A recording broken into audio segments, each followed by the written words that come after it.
تقریباً ادھ کلاک یا منو کلاک اساں جے محترم دوست تواں جاڈو بیان پہ کیو مختلف موضوع کے سمیٹیندے محبوب سبحانی تائیں اچی پہتا تواں ڈٹھو تو انہن پانجے عقیدت جا گل نچھاور کیا شیر خدا کرم اللہ وجہ الکریم فرمائن تھا اے انسان لفظ جیس تائیں زبان اما نہ نکرندا ہن تیس تائیں انسان جا غلام ہوندا ہن لفظ جیس تائیں زبان اما نہ نکرندا ہن تیس تائیں انسان جا غلام ہوندا ہن پر جنہیں لفظ زبان اما نکری ویندا ہن تو پوئی انسان لفظن جو غلام بنجی ویندو ہے ان کرے شیر خدا کرم اللہ وجہ الکریم فرمائیں تھا تو جنہیں بھی لفظ زبان اما کڑھو تو سوچی سمجھی تورے این تکے پو استعمال کرتا کہو انہوں میں برکت آ تو مجھا دوست عزیز عرض پہ کہو تم سنے با یزید بستامی رحمت اللہ تعالی علیہ ان کتے جے لفظن تے جے کو جواب دنو پان اکھڑن میں لڑک لاڑی دے ان کتے کے فرمایوں تن پیدا تھیا کھاگ میں تو جو کو جرم ہوئیو جو بے نیاز رب تو کے جانور بنایو نوری پیدا تھیا کھوں اگ میں کا مجھی نے کی ہوئی جو اللہ جے ذات مکھے انسان بنایو چی پوہی چاہے چی اوہا بے نیاز رب جی پانجی مرضی ان جی بے نیازی ان جی مرضی جہیں کے وڑیس جانور بنائے جہیں کے وڑیس انسان بنائے اے مجھا مسلمان بھا مسلمان بیو نمبر پہرو نمبر انسان ہوجنا ان انسانی صورت ہوجن تے جترو بھی ناز کرین وہ ناز تھوروا یا نعمت وڈیا وری جے انسان بنائے جن کے نہ مجھے کریم رب پانجے محبوب جو غلام بنایو امتی بنایو خدا جی ذات جانی تھی جے کنے نے سجی زندگی مجھا دوست عزیز تماسا مسلو وچھائے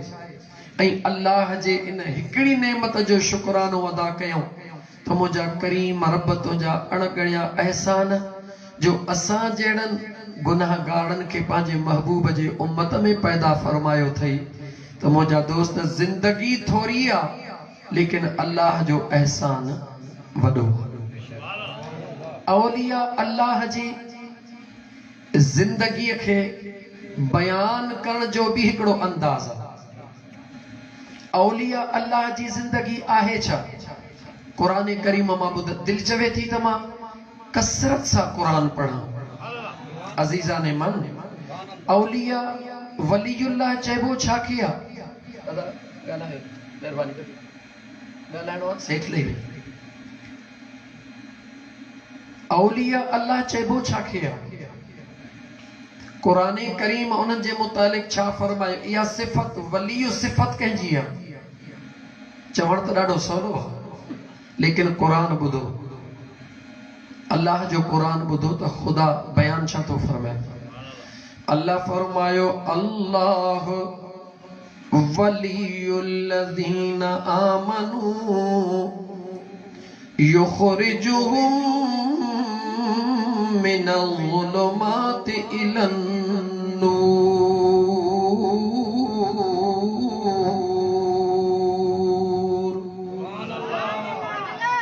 والذین کفروا اولیاؤہم الطاغوت یخرجونہم من النور الى الظلمات اولئک اصحاب النار ہم فیہا خالدون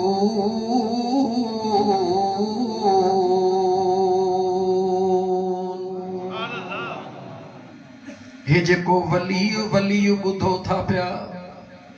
شولا بیانی بدھو تھا پیا ان جے اوریجنل حقیقت تے پہنچو ولی صفت کہنجیا اللہ قرآن کریم میں فرمائے تو ولی جی مانا چاہے ولی چیبو چھا کیا اللہ فرمائے اللہ ولی الذین آمنوا اللہ ولی مددگارا کہ جو مددگارا انن شخصن جو جے کے ایمان وارا آہن اللہ جی ذات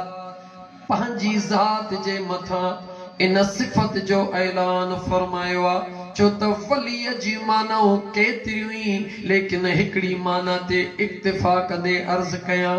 بے نیاز رب فرمائیو اللہ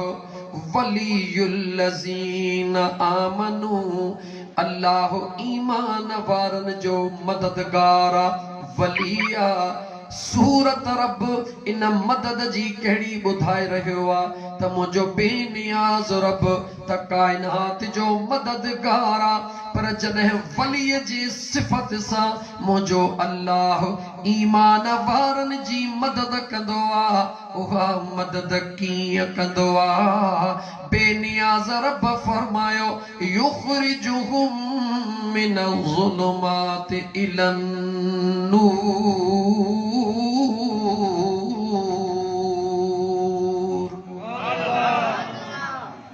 خدا جے قرآن کے پڑھن سولو وا سمجھن ڈاڈو دکھیو وا چھو تا اللہ تعالیٰ رحم فرمائے اساں ستاں سبینی جے حال جے متھا اللہ تعالیٰ رحم فرمائے حضرت ابو ہریرہ رضی اللہ تعالیٰ عنہ فرمائن تھا تمو پنجے آقا کریم علیہ السلام وٹا اوہے علم سکھیا ہکڑو علم تا اوہا جے کو دنیا کے بدھائے رہے ہاں جو دنیا اجبی حدیث جے صورت میں بیان کرے رہی ہے لیکن مجھے کریم آقا علیہ السلام جو دیوانو ابو ہریرہ فرمائے تو مجھے محبوب ہکڑو اہڑو علم بھی ماں ابو ہریرہ کے سکھاریو جے کنے انہ کے ظاہر کیا تو دنیا خبر نہ ہی کتھا کا کتھے مکھے پہنچائے چھڑے اے موجہ دوست عزیز اللہ وارن سا نسبت چون سولیا رکھن سولیا پر نبھائن ڈاڑی رکھیا توجہ کہتا مجھے بے نیاز رب ان ولی جے صفت کے قرآن میں ظاہر کرے بیان کیا تو کرے اللہ فرمایو ما رب جی ذات ایمان وارن جو ولی ہاں یعنی مددگار جنہیں ان صفت سا ما بے نیاز رب ایمان وارن جی مدد کدو ہاں کیا کدو ہاں یخرجہم من الظلمات الى النور جے کہ اونداہی میں گمراہی میں مجھا دوست عزیز ظلمات میں یعنی گناہن بے فرمانن جے کن میں پیل ہنداہن مجھو اللہ تو فرمائے مہا رب انن جی مدد کندو ہاں انن کے ان گناہن جے کن ماں کڑھی ان ظلم جے اوندہ ماں کڑھی ماں اللہ جی ذات نورینے ان روشنیتے پہنچائی دو ہاں جتے انن کے ماں اللہ ائیں مجھے محبوب جی معرفت نصیب تھی دیا بے نیاز رب پاجے سنے قرآن کریم جے اندر ولی صفت جی تعریف کندے کائنات کے مجھو بے نیاز رب بدھائے رہے ہوا تو مجھو ایمان وارو بانو جنہیں ماں بے نیاز رب انکے پانجے ان پیاری صفت سان نوازی دوہا ان جو کم ایہوئی ہوں دعا تب بے دینن کے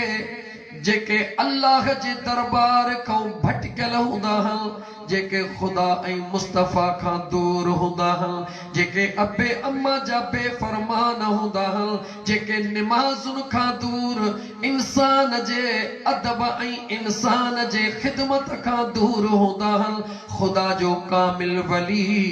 उन्हनि जे मथां उहा नूरानी बातिनी निगाह फरमाईंदो आहे। उन निगाह जे पावर सां उहे जेके भटकियल हूंदा आहिनि, उहे ग़लति कम छॾे सिधी राह ते अची वेंदा आहिनि।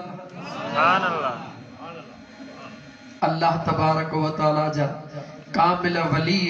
उन्हनि जो मतिलबु सिर्फ़ इहो नाहे त रुॻी असां ठकाव हणंदा वठूं। ठकाव मक़सदु नाहे, किरदार मक़सदु आहे। किरदार मक़सदु आहे। इमाम आज़म अबू हनीफ़ा जेको तव्हां सां अहले सुन्नत जो जेको फ़िक़ह जे बुनियाद ते इमाम आहे, असां हनफी आहियूं न, ऐं मुस्लमानो पंहिंजे काइदीन ॾे निहारियो, उन्हनि जे ज़िंदगीअ ॾे निहारियो ऐं उन्हनि जे किरदार ॾे बि निहारियो। महज़ असां मुंहिंजा मुर्शिद करीम सजण साईं दामत बरकातुहुल आलिया सख़्ती सां जॾहिं बि असां मुक़ररनि खे, जॾहिं बि मुक़ररनि सां साईं जन जी मुलाक़ात हूंदी आहे, हिकु ख़ुदा जी ज़ात गवाह न कंदा आहियूं अहिड़ियूं ॻाल्हियूं, पर कॾहिं कॾहिं मजबूर करणी पवंदियूं आहिनि। ख़ुदा जी ज़ात थी ॼाणे, बार बार साईं जन फरमाईंदा आहिनि, ओ तकरीर करण वारा बुज़ुर्ग, ओ मौलवी, ओ हिकिड़ी ॻाल्हि ज़हन में ज़रूर रखिजो, जिते बि तकरीर करण वञो भले पंहिंजी शोला बयानी कजो, पर हिकिड़ो ज़हन मां सवाल कॾहिं बि भुलाइजो न त जंहिं मसनद ते वेही करे तव्हां माण्हुनि खे ख़िताब करे रहिया आहियो, इन जी निस्बत ॾे निहारजो त इहा निस्बत किथां जी आहे। ऐं कॾहिं बि पंहिंजे शोला बयानी में अची करे, पंहिंजे नफ़्स जे अनायत में अची करे ईअं न कजो जो पंहिंजे नफ़्स खे राज़ी करण जे लाइ, पंहिंजे पाण खे राज़ी करण जे लाइ अहिड़ो कुझु चई छॾियो जेको कंहिं ॿिए जी दिलि आज़ारी कंदो हुजे। ख़ुदा जे आॾो तव्हांखे जवाबु ज़रूरु ॾियणो पवंदो। इन हद ताईं साईं जन फरमाईंदा आहिनि त जिथों जलसो करे मोटो, मुनासिब इहो आहे त ॿिए ॾींहुं टे ॾींहुं उतां जे दोस्तनि सां राबितो कयो, राबितो करे उन्हनि खां हाल वठो त दोस्त ईअं त न थियो त मां पंहिंजे शोला बयानीअ ख़िताबत जे जोश में ख़बर नाहे कहिड़ा कहिड़ा गुल छटे वयुसि, मुंहिंजे वञण खां पोइ जलसे वारा वीचारा उतनि माण्हुनि खे ॿाहूं ॿधंदा, यार माफ़ कयो, मौली साहब जेको चई वियो तव्हां मूंखे माफ़ कयो। मुंहिंजा साईं मुर्शिद करीम फरमाईंदा आहिनि, अगरि तव्हां ईअं कयो त तव्हां ख़ुदा जा ॾो कहिड़ो मुंहुं खणी जवाबु ॾींदो। ऐं मुंहिंजा दोस्तो, इन दीनी जलसनि जो मक़सदु इस्लाह आहे। धोबीअ ॾे कपिड़ो वेंदो छा जे लाइ? धोपण जे लाइ या अञा मेरो थियण जे लाइ? जवाब ॾियो मुस्लमानो, धोबीअ ॾे कपिड़ो वेंदो छा जे लाइ? इन धोपण जे लाइ वेंदो आहे। ही हेतिरा माण्हू तव्हां जेके गॾु थिया आहियो, जेतिरा बि आहियो, छा तव्हां घर में वांदा हुयो? हरगिज़ न। तव्हां मां केतिरा वीचारा अहिड़ा हूंदा जिन सॼो ॾींहुं लाबारो कयो हूंदो, केतिरा उहे हूंदा जिन खे थ्रेशर हूंदो, केतिरा उहे हूंदा जिन सॼो ॾींहुं पंहिंजो दुकान हलायो हूंदो, केतिरा उहे हूंदा जिन खे बचनि जी रोज़ी करणी आहे सुबुह जो सवेल। उन जे बावजूदि तव्हां टाइम कढी जो अची हिते वेठा आहियो, इन जे लाइ थोरे वेठा आहियो त मौलवी जेको वणेसि सो चवे तव्हां ॿुधो, तव्हां इन लाइ वेठा आहियो त मन का अहिड़ी ॻाल्हि थी पवे जेका असांजे अंदर जे मथां अहिड़ो असर करे जो हीअ पत्थर दिल मेण थी पवे, मन का अख आली थी पवे, ख़ुदा बि राज़ी थिए त मदीने जो ताजदार बि राज़ी थी पवे। मुंहिंजा दोस्त, इहो मक़सदु आहे या को ॿियो मक़सदु आहे? ऐं जॾहिं अहिड़ी का ॻाल्हि थिए ऐं ख़ुदा जी रहमत बहानो ॻोल्हींदी आहे, अल्लाह जी रहमत बहानो ॻोल्हींदी आहे, अख आली कंहिं हिकिड़े जी थींदी आहे, कमु सभिनी जो थी वेंदो। छो त मुंहिंजा दोस्त, मुंहिंजे बेनियाज़ रब जी रहमत जॾहिं वसंदी आहे त रुॻी गुलनि ते कान वसंदी आहे। भले गुलनि जे लाइ वसण अचे, पर भर में जेकॾहिं कंडड़ा पियल हूंदा आहिनि, ढींगर पियल हूंदा आहिनि, त ख़ुदा जी रहमत गुलनि सां गॾु ढींगरनि कंडनि जे मथां बि वसी वेंदी आहे। मुमकिन आहे, कोई शक न आहे فقیر عاشق و انتہائی گناہگارا کوئی شک نہ ہے لیکن مجھے آقا کریم فرمائے وا تو جہ بھی جگہ تے ایمان وارا 40 بھی گد تھیندا ہن تا کم از کم گھٹ میں گھٹ انہن میں کو نہ کو ہکڑو اہڑو ضرور ہوندو آ جن جی دل جی معرفت پانجے یار سا گنڈے نہ ہوندی ऐं उन हिकिड़े जे करे सभिनी जो कम थी वेंदो आहे इते त सभई वेठा हो केतिरा ई तव्हां मां अहिड़ा हूंदा ज़रूरी नाहे त अहले दिल उन खे ई चइजे जंहिंखे मुंहां वॾो पटको पातो पियो हुजे चादरड़ी पाती पई हुजे मुंहिंजा मुर्शिद करीम फरमाईंदा आहिनि मुंहिंजा दोस्त अज़ीज़ हे ॻाल्हियूं आहिनि तकरीर जे लाइ ॾाढो मूड हुयो पर साईं जे बयान मुंहिंजो सॼो मूड चेंज करे छॾियो साईं जन फरमाईंदा आहिनि त हिकिड़ो बघो पकी ॾिठो था न अछो वॾी चुंब वारो वञी हिकिड़े पाणीअ जे मथां टंग मथे करे बीठो मच्छिन हिक ॿिए खे सॾु कयो अचो बुज़ुर्ग आयो आहे ज़ियारत करे वठो अखियूं बंदि लॻियूं पयूं टंग हिकिड़ी मथे लॻी पई आहे पर हू जे न चुंझो माण्हू थोड़ियूं अखियूं खोलींदो आहे हो त शिकारी हुयो हो त शिकार जे लाइ हो थोड़ियूं अखियूं खोले ॾिठई त मच्छियूं ईंदियूं थियूं वञनि इंतज़ार में हो त का ठाहूकी अचे त मां पंहिंजो कमु करे वठां जेॾी महिल ठाहूकी मच्छी आई ऐं चुंब सां टुकड़ो को ॾेई उनखे खणी जेॾी महिल उॾाणो त मच्छिन हिक ॿिए ॾे निहारे चयो ॾिसण में त केॾो भलड़ो हुयो बीठो केॾो न इज़त ऐं अदब सां हुयो लेकिन ख़बर त कान हुई त ही वॾो धाड़ेल आहे जेको सूरत इन में अची करे ऐं मुसलमान याद रखी छॾ सोन कॾहिं बि पितल कोन थींदो आहे कन खोले ॿुधी छॾियो सोन कॾहिं बि पितल कोन थींदो 100 दफ़ा बाहि जे पठीअ में साड़े छॾ पर वरी बि कढंदे सोन ई रहंदो ऐं पितल कॾहिं बि सोन कोन थींदो 100 दफ़ा उनखे तूं आर्टिफिशियल रंग करे हीअं कर जेको वणई सो कर कॾहिं बि पितल सोन कोन थींदो सोन कॾहिं पितल कोन थींदो सोन खे होके ॾियण जी ज़रूरत कोन हूंदी आहे त मां सोन हा पर पितल खे दाहन करण जी ज़रूरत हूंदी आहे ॾिसो नथा त मां सोन जहिड़ो लॻो पियो हा ऐं मुस्लमान औलिया अल्लाह जी ज़िंदगी ॾे निहारियो त ख़ुदा जो कसम असांखे हया थो अचे हे पटका पाईंदे हे चादरूं पाईंदे ही अच्छा वेस पाईंदे हया थो अचे त ही असां रूप जेको रिथियो आहे हे रूप त ॾाढो भलो आहे पर शरफ़ ख़ुदा जी ज़ात असांखे इन रूप जो भरम ऐं हया रखण जी बि तौफ़ीक़ अता फरमाए क़यामत जे ॾींहुं तव्हां खां न तव्हां खां पहिरीं असां खां सवाल थींदो रब पुछंदो तव्हांखे इज़त ॾेजो सुफ़ा सेट ते विहारियमि इन जे लाइ विहारियमि त तव्हां नफ़्स जा ग़ुलाम बणिजी वञो इमाम आज़म अबू हनीफ़ा छा नालो वरितुमि इमाम आज़म अबू हनीफ़ा पाड़े में हिकिड़ो शराबी आहे केरु जवाब ॾियो शराबी पाड़े में इंतहाई शराब जो आदि रात थे सजे घर में बधड़को ओड़ो पाड़ो परेशान उन जिंदगी जो मामूल बनाए छॾियो घर वारा तंग थी वया मां पी तंग भाइर तंग थी वया आख़िर सोचूं त हिन ज़ालिम जे लाइ कुझु न कुझु कयूं जंहिं पाण खे त छा पर पाड़े खे परेशान कयो आहे उन वक्त में मुंहिंजा दोस्त अज़ीज़ अॼु जे ज़ुबान में सवली ॻाल्हि करे तोखे सम्झायां हथ जे सूबेदार सां ॻाल्हायूं बच्चो असांजो आहे भाउ असांजो आहे लेकिन आदि मुजरिम बणिजी वियो आहे न ख़ुदि सुकून सां थो सुम्हे न पाड़े वारनि खे आराम करण थो ॾे उन शराबीअ खे नशे जे हालत में ॿधी करे वञी लाकब में उछलराए आया लाकब में हलियो वियो राति थी हसबे मामूल जीअं दाहूं थींदियूं हुयूं दाहूं कोन थियूं वाह मुंहिंजे करीम मुस्तफ़ा जा दीवानो तव्हांजे निगाह जो कमाल इमाम आज़म अबू हनीफ़ा सुबह जो सवेर निकरन था अचे उन दरवाजे के खड़काइन था दरवाजे के खड़काए जॾहिं को निकतो पाण फरमायो ॾियो ख़बर तव्हां जे घर में हमेशा दाहूं थींदियूं हुयूं अॼु राति तव्हां जे घर में दाह कूक कान थी आहे को ख़ैर ताहे को मुआमिलो त नाहे मुंहिंजा दोस्त अज़ीज़ अल्लाह जे महबूब जे दीवाननि जे तरबियत ॾे निहारियो उन्हनि जे ज़िंदगीअ ॾे निहारियो त अल्लाह जे मखलूक जी तरबियत उहे कीअं करे रहिया आहिनि इमाम आज़म अबू हनीफा जॾहिं आवाज़ ॾिनो उन्हनि खिली चयो साईं हाणे तव्हां भी आज़ाद थी वियो असां भी आज़ाद थी वियासीं हाणे जेको किन कंदो हो उनखे थाणे में लाकब में बंदि कराए आया हो हाणे नकी हूंदो नकी निंड्रू फिटाईंदो मुंहिंजा दोस्त अज़ीज़ इमाम आज़म साईं पोइते मोटन था घर वारा त घर वया पर मुंहिंजे महबूब मुस्तफ़ा जो दीवानो घर न वयो पर सिधो थाणे ते हलियो वयो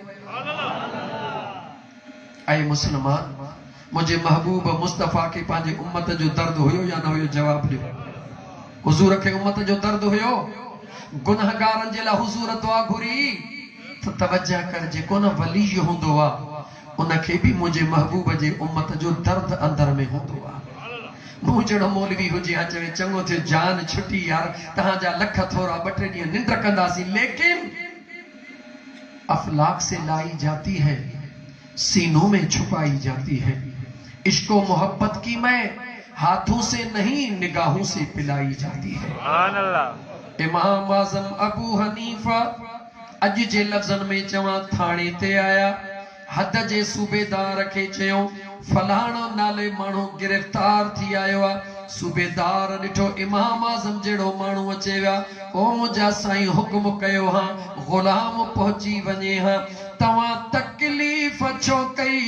इमाम आज़म अबू हनीफा जवाब फरमायो असांजो कम हुयो इन करे असीं पाण हलिया आया हूं जी मुंहिंजा साईं हुक्म फरमायो फलाणे नाले सां माण्हू तव्हां जे लाकब में आ हा साईं उहो शराबी आ उहो हेड़ो आ उहो हेड़ो आ उहो हेड़ो आ माइट उन मां तंग भाइर उन मां तंग पाड़े वारा उन मां तंग छॾे विया आहिनि लाकब में उछलाए छॾियो अथऊं इमाम आज़म अबू हनीफा फरमायो बेशक सभई उन मां तंग थी विया आहिनि लेकिन असां उन जी ज़मानत खणण जे लाइ आया आहियूं सुभान अल्लाह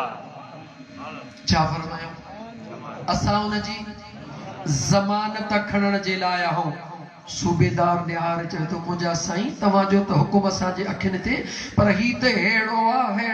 माइट तंग पाण फरमायूं असां इन जी ज़मानत था खणूं तव्हां उनखे आज़ाद कयो अल्लाह कंदो त वरी शिकायत कान थींदी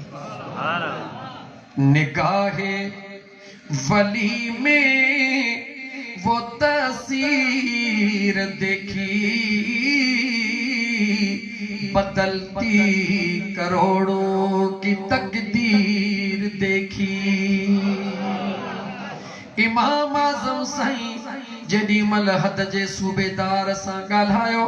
सूबेदार चयो जीअं मालिकन जी मर्ज़ी देर कोन थियो अंदर वञी उनखे थो चवे ओ बदबख्त तूं हेड़ो तूं तहिड़ो मिट तो मां बेज़ार भाइर तो मां बेज़ार अज जी ॿोलीअ में तव्हांखे सम्झायां उनखे चई एनसी तो ते माइट कटराए विया जेके अज़ीज़ रिश्तेदार तंग थी तोखे छॾे विया पर हल निभागा ॾिस त सही त तुंहिंजी ज़मानत खणण जे लाइ केरु आयो आहे सुभान अल्लाह हैरत मां निकतो जेॾी महिल इमाम आज़म अबू हनीफा दिलबर ते नज़र पई शर्म ऐं हया खां कंधो उन जो झुकी वियो निगाह मथे न खयईं इमाम आज़म साईं अॻियां ओहो शराबी हाणे न चवां शराबी ग़ुलाम पोयां सॼी वाट इमाम आज़म अबू हनीफा उन नौजवान सां कलाम कोन कयो ॻाल्हायो कोन उन जे दर ते पहुची करे पाण पोइते निहारे फरमायो बच्चा अल्लाह जी ज़ात तोखे हिदायत नसीब फरमाए ॾाहो थी हाणे ईअं न कजां सुभान अल्लाह अज़ीज़न मन इन लफ़्ज़न में मुझे करीम रब जी ज़ात एतरी ताकत ऐं पावर रखियो। नौजवान जीअं घर आयो अखड़ियुनि में लुड़क जारी, मां परेशान, भाउ परेशान, सभई घर जा भाती परेशान। त वरी अची वियो कंहिंखे जवाब नथो ॾे। विहिंजी सिंहजी मुसलो खणी मुसलो विछाए ज़ारो कतार रोई करे सजदा करे दुआ तो घुरे, या अल्लाह ख्वार है बदकार है डूबे हुए जिल्लत में है, कुछ भी है लेकिन मौला तेरे महबूब की उम्मत में है। ज़ारो कतार रोई दुआऊं घुरी रहियो आ, अमड़ परेशान, मिट माइट परेशान, कंहिंखे ख़बर कान हुई असां थाणे में छॾे आया हूं, मोटियो आ त छा बणिजी आयो, वियो हो त शराबी, वियो हो त किनो, मोटियो आ त ज़ाहिद आबिद बणिजी आयो आ। नेठ